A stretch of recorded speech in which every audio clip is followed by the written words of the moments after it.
bahawasanya yang dikatakan ibadat itu tidaklah khusus kepada sembahyang, puasa, zakat dan haji sahaja. Bahkan semua amal saleh yang dikosakkan kerana Allah Subhanahu wa taala adalah juga dikira ibadat. Dan amal-amal yang seperti itu, kalau dikosakkan kerana yang lain tanpa izinnya, maka dianggap syirik. Sesungguhnya amalan yang telah menjadikan seseorang itu syirik adalah terlalu banyak.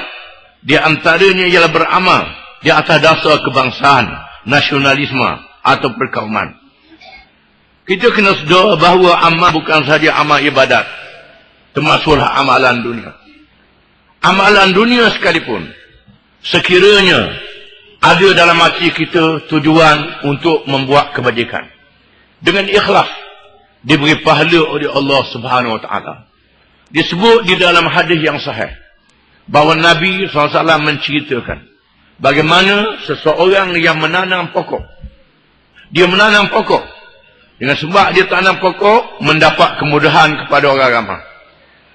Dan dia tanam pokok, menatang pergi makan. Burung pergi makan. Orang curi. Orang curi, dia dapat pahala daripadanya. Orang yang curi boleh dosa. Dia kena bayar di kiamat kelak. Kalau dia tak minta maaf. Kalau tak cukup pahala, ambil dosa hak tu kat tanam pokok tu, rembah atas pada dia. Ini dia.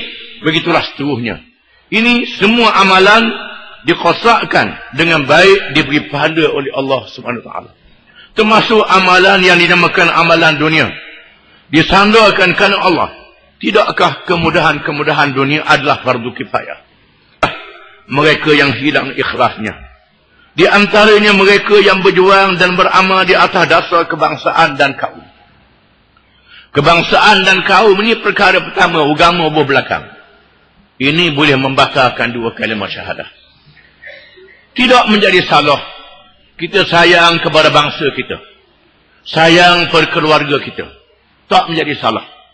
Bahkan inilah yang ada pada nabi-nabi dan rasul-rasul alaihimus salatu wassalam. Kalau kita baca Quran, nabi-nabi bersyarah, ya qaumi abudullah ma lakum min ilahin ghairuh.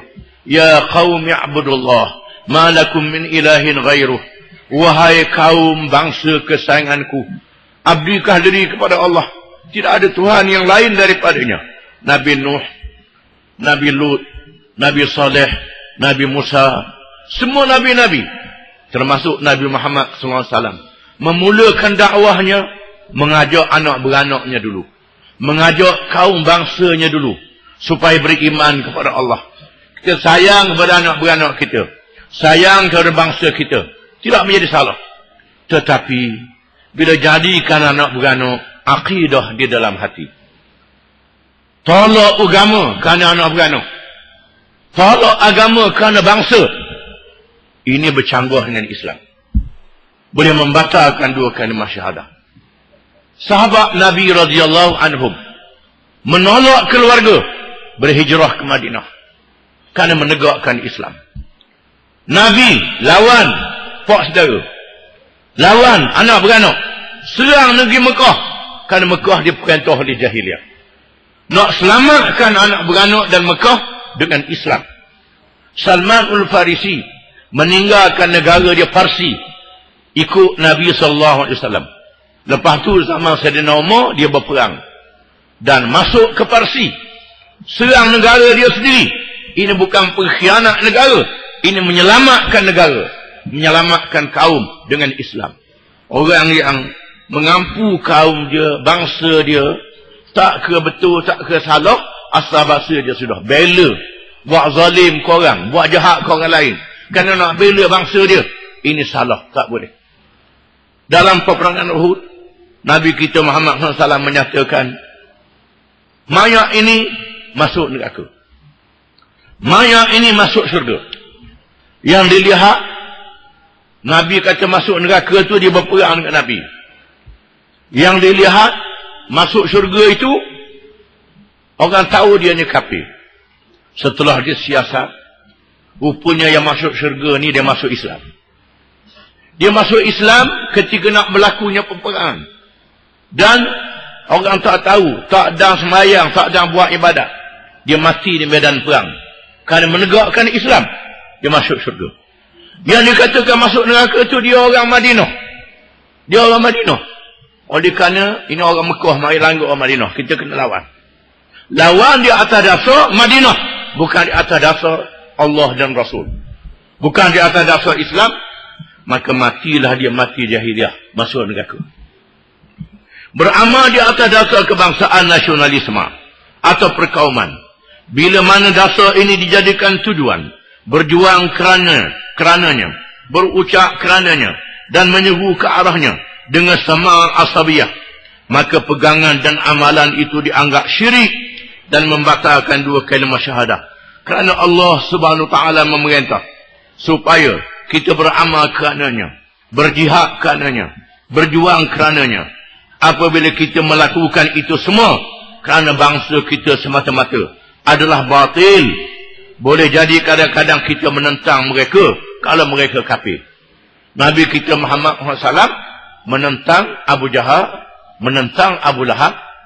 Menentang pemimpin-pemimpin Mekah. Yang terdiri daripada orang Arab. Terdiri daripada keluarganya sendiri. Nabi menentang mereka sabar bermati-matian. Kerana mereka lawan Islam. Nabi Ibrahim AS mengajar ayah dia masuk Islam. Bila ayah dia tak mau masuk Islam. Bahkan nak rejam Nabi Ibrahim. Ibrahim berlepas diri daripada ayahnya. Nabi Ibrahim beristighfar. Minta Allah Ta'ala ampunkan dosa ayah dia. Lalu Allah Ta'ala kata tak boleh istighfar kepada orang kafir. Walaupun dia ayahmu.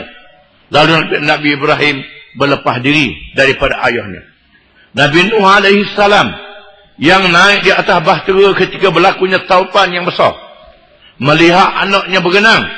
Mengajar anaknya naik di atas bahtera. Tapi syarat nak naik atas bahtera mestilah Islam. Kalau tak Islam tak boleh naik atas bahtera. Kalau naik boleh jadi tenggelam bahtera tu. Tak boleh.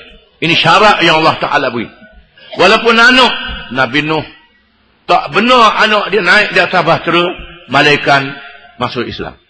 Anak dia tak mau ikut. Tenggelamlah anak Nabi Nuh yang kafir. Dan isterinya yang kafir.